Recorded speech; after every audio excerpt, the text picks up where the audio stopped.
J'ai développé récemment, sur mon site nofim.unblog.fr, une thèse concernant l'influence du géocentrisme sur l'astrologie.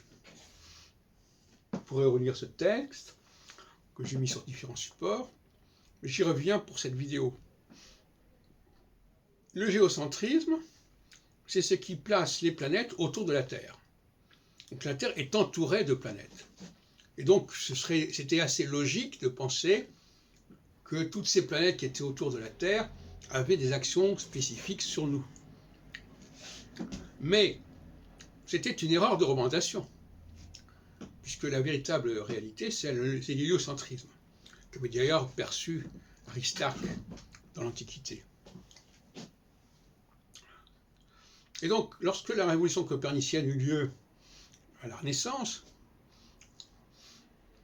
eh bien, on est revenu sur l'héliocentrisme, vers l'héliocentrisme, on a remis en question le système de Ptolémée.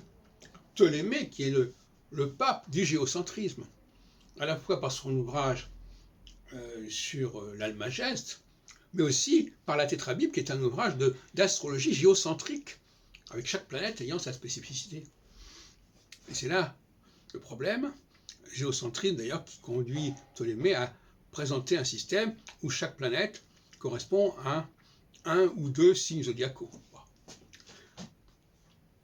Donc, une fois le héliocentrisme revenu à sa juste place, il aurait fallu repenser tous les fondements de l'astrologie, et notamment une astrologie centrée sur un seul facteur, et non pas sur une pluralité de facteurs.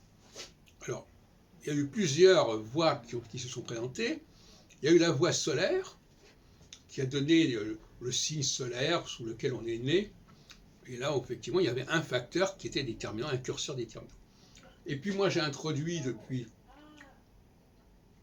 une trentaine d'années, avec ce bouquin qui s'appelait L'astrologie selon Saturne, qui était d'ailleurs présenté dans Clé pour l'astrologie, réédition chez Segers en 1993, si je me trompe.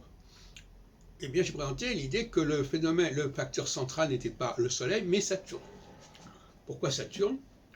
Parce que le Soleil ne permet pas une structuration intéressante, il se confond avec les saisons. Donc le Soleil incarne le cycle des saisons. Et donc une astrologie telle que je la présente n'oublie absolument pas le cycle des saisons. Et donc on peut parler de l'astrologie solaro-saturnienne ou hélio-saturnienne,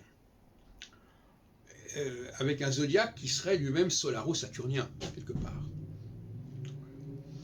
Donc, voilà ce que je propose pour le XXIe siècle, ce qu'il en reste, et la suite.